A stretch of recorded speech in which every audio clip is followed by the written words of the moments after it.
Bueno, ustedes saben que está exponiendo en el programa durante todo este mes esta preciosa fotografía, mezcla de foto y cuadro que nos mandó la fotógrafa Sara Facio. Sara me mandó también este libro precioso que me gustaría mostrarlo, Daniel, si podés, lo tengo acá. Whitcomb, nuestro ayer se llama. A ver si se ve. ¿Se ve ahí? Bueno, y es una serie de fotografías de Alejandro Whitcomb, que puede ser considerado como el primer gran fotógrafo del país. Este primer volumen, porque se supone que van a venir otros después, contiene una serie de fotos inéditas de niños y familias en una edición preciosa y con un interesantísimo prólogo que hizo la misma Sara Facio, que por lo menos a mí me ayudó mucho a poder después mirar las fotografías. Me dio una visión de las fotos que sola seguramente no hubiera tenido y que con este prólogo me ayudó muchísimo a saber mirarlas. Sara se ocupó también de la investigación, selección y edición de este libro. Bueno, un programa de lujo esta noche. Ya lo vieron que lo tenemos acá a Belardo Castillo y estamos muy felices de tener acá nuevamente a Manuel Vicent, que estuvo hace unos años en el programa, la última vez que viniste a Buenos Aires, Manuel, y ahora nos visita de nuevo. Así que acá lo tenemos. A Belardo, por supuesto, yo creo que quien no lo sabe porque salió en todos los diarios y suplementos habidos hoy por haber en los últimos días. Lo invité por la aparición de su novela Crónica de un iniciado.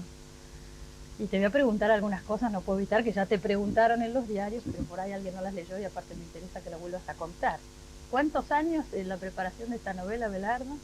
Eh, Desde el momento en que empecé a escribirla, cuando era el proyecto un cuento y después un borrador muy informe y caótico, hasta ahora pasaron cerca de 30 años, pero eso no quiere decir 30 años de escritura, ¿no? No, porque en el medio además hiciste un montón. Por supuesto, además la dejé en los 70, cuando todavía era ese borrador de frío.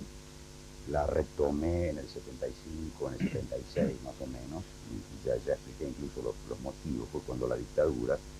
¿Qué pasó ahí con la dictadura, que la retomaste? Y yo, claro, yo era una especie de exiliado, pero en mi propio país. La imposibilidad de publicar, de que me hicieran reportajes, me dio una especie de tranquilidad paradojal. Claro. Y me metí nuevamente de cabeza en la novela como una especie de evasión y de terapia de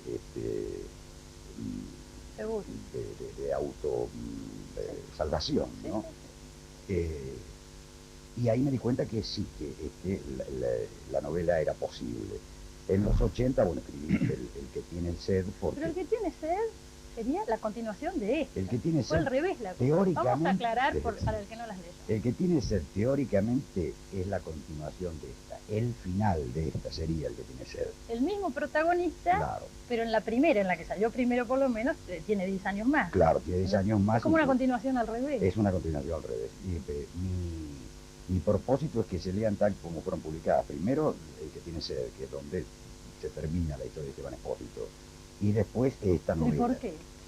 Porque, bueno, sería medio largo de explicar, pero vos has leído la novela, habrás visto que hay un problema que está tratado bastante intensamente, que es el tiempo, y el tiempo para Esteban corre de cualquier manera, a veces de atrás para adelante, a veces de adelante para atrás, a veces hay tiempos paralelos, para decir que no me interesa tanto el proceso cronológico real de la vida del protagonista, como el tiempo espiritual en que le ocurren las cosas. Claro. Y en ese sentido, Crónica de un iniciado en realidad es el final de varias cosas que quedan pendientes en el que tiene sed, ¿no? De todas maneras, el lector lee siempre como a él se le antoja, no como uno quiere. Como quiera. Pero, ya te digo, mi propósito sería que la primera parte fuera el que tiene sed, la segunda parte está, que cronológicamente es anterior, ¿no? Sí. Aunque hay capítulos que son muy posteriores. Pero mira lo que se me ocurre ahora, vos estabas haciendo esto hace muchos años, hiciste un paréntesis y dijiste, lo voy a agarrar a Esteban Expósito 10 años después, hiciste la otra. Bueno, no, hice un paréntesis pensando que no la iba a terminar de escribir nunca, porque me resultaba muy compleja, además porque me había desilusionado de la novela en un momento, y después porque pasaban muchas cosas en el país como para sentir que la literatura era posible, ¿no? Cuando escribí El que tiene sed, me di cuenta que la novela era necesario terminarla y que si no terminaba antes El que tiene sed, nunca iba a volver a este día, que es entre el 30 y el 31 de octubre del 62, ocurre la novela, este día que es Esteban Expósito a los 27 o 28 años. De todas maneras, para mí son novelas autónomas, vale decir, la otra existiría sin esta y espero que esta sin la otra, porque la novela esencial es naturalmente Crónica de un Iniciado, ¿no? Ahí estoy trabajando desde muchos años, los temas que trato, bueno, sabes que el tema fundamental es el del pacto con el diablo, el mito fáustico, que es tal vez un disparate, pero sobre todo cuando ya lo han escrito Marlowe, Goethe y Thomas Mann, ¿no? Pero que creí que era necesario tratar en nuestra lengua, porque yo sospecho que el demonio es hispánico y que pertenece a la tradición grecolatina, ¿no? A la tradición hebrea y mucho menos a la tradición luterana. Creo ¿Por qué que sostenes esto? ¿De dónde sale? La aparición del diablo en la Biblia es una lectura muy rara y terrible de un verso fenicio, no asirio como salió en un diario en estos días.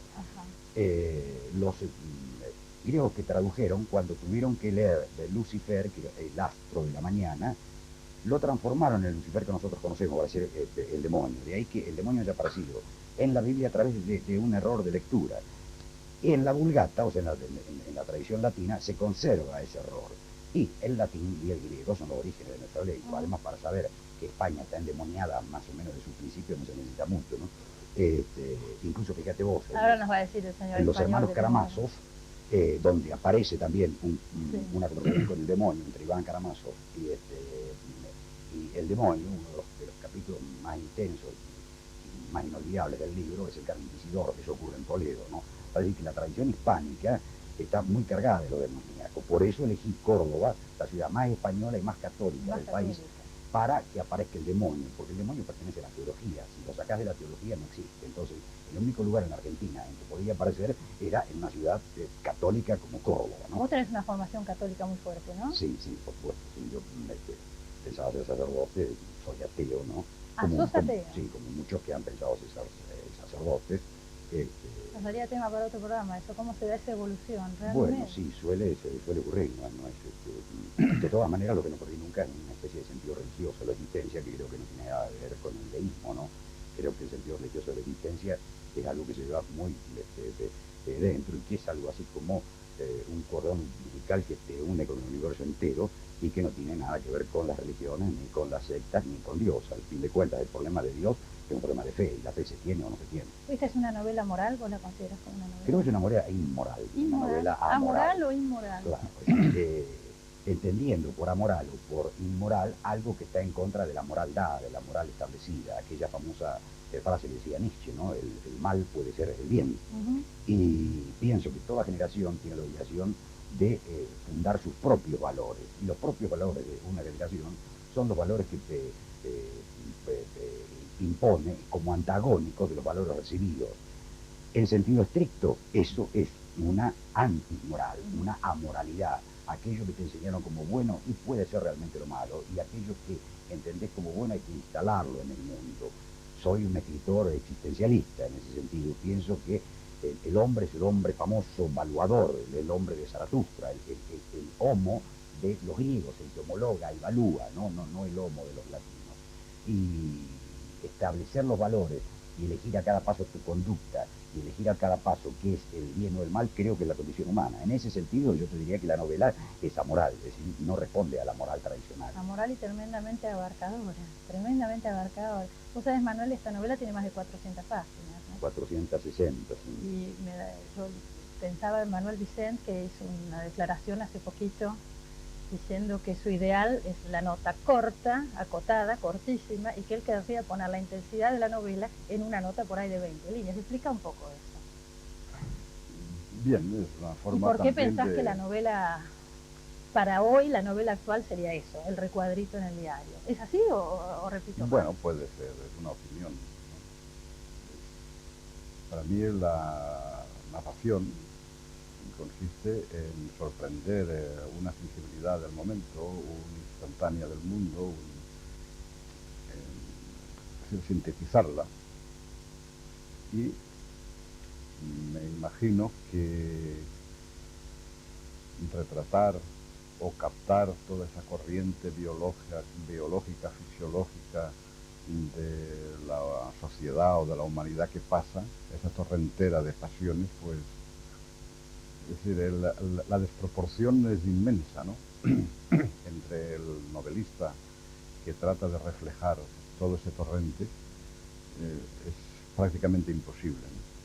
Entonces yo creo que hay un momento en que el narrador tal vez puede sorprender o puede paralizar ese torrente inmenso de la sociedad en un instante, ¿no? Y ese instante se puede conseguir pues en un folio, ¿no? Sintetizar en una especie de novela minimal y sorprender todas las pasiones y reducirlas a un punto. ¿Podrías, Abelardo, qué decís de esto? Yo estoy absolutamente de acuerdo con él. Además, declaré antes de que saliera la novela que qué necesidad hay de inferirle al lector 300 o 500 páginas cuando el capote de Gogol tiene 10, por ejemplo. Lo que pasa es que... Pero eso, entonces, ¿por qué? Porque en realidad un escritor no escribe lo que quiere, sino lo que puede. De todas maneras, yo esto lo necesitaba escribir por razones que ni siquiera puedo explicar muy claramente, pero no te olvides que esencialmente yo soy cuentista. Es decir, para mí... El que tiene sed fue tu primera novela. Mi primera novela, pero incluso está hecha con capítulos cerrados que pueden ser leídos como cuento. Esto no, es una novela en el sentido antiguo.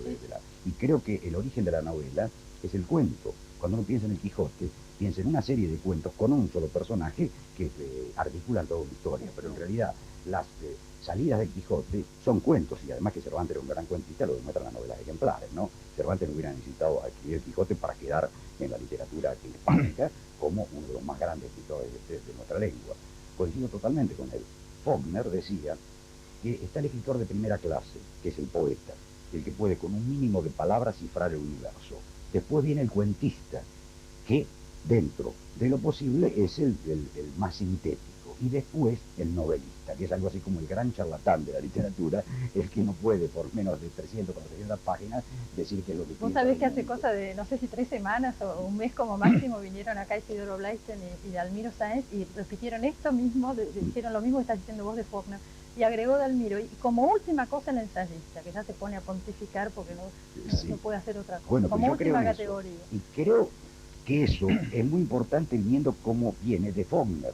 Sí. Vale decir que era un gran novelista, probablemente uno de los más grandes novelistas de nuestro tiempo. Es decir, que evidentemente él añoraba ser un cuentista, lo fue, y eminente, qué sé yo.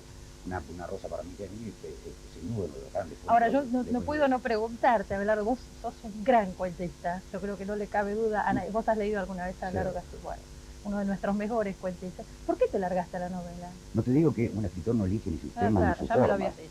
Ahí me mataste, ahí no puedo contestarte. Te encontrás escribiendo, esto iba a ser un cuento. ¿Ah, sí? Era un cuento, por eso lo empecé hace tanto tiempo, es decir, en el 61, ¿Cómo podría 62. ser todo eso en un cuento? Es lo que dice Manuel, que me cuesta imaginar. No, todo eso no. Todo eso no. La historia esencial era un hombre que conoce, justamente la historia de amor, un hombre que conoce a una mujer y tiene un solo día. Para hacer lo que todos los seres humanos tienen años, él tiene un solo día. 24, 36 horas como dura ahora la novela. Oye, porque recalquemos esto, que esta novela de 400 páginas que Abelardo tardó 30 años en hacer, transcurre en un día y medio, además. Vale decir, el tiempo que la gente tiene para conocerse, para detestarse, para amarse, para perseguirle a aquellas famosas frases de la literatura, ¿no? Pasó una semana ahí, o la vi mucho, todo eso no puede ocurrir en este texto y no puede ocurrir en el que yo imaginé.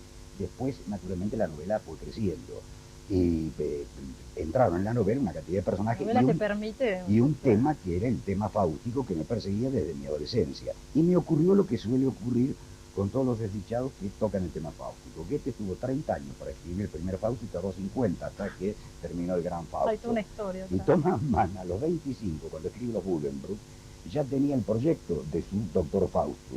Casi se muere sin escribirlo. A los 70 se dio cuenta que todavía no lo había escrito y se puso a escribir lo que conocemos. Además, no sé dónde leí que vos contabas que Ernesto Sábato te dijo, cuando vos empezaste con esto, hace muchos años, le dijo a Abelardo, no se puede tomar el tema de Fausto antes de los 50 años, no se lo puede tratar. Y vos en ese momento no te pareció. Yo tenía 26 o 27, me parecía que era disparatado, además pensaba con la arrogancia que te da la juventud, eso lo dice Sábato porque tiene 50 y pico, porque claro, escribe una novela. No, porque cada uno tiene la estética que corresponde a lo que puede hacer en general, ¿no? Seguro. Y me di cuenta que no, que en realidad una novela de estas dimensiones, por lo menos, es un género que exige la madurez.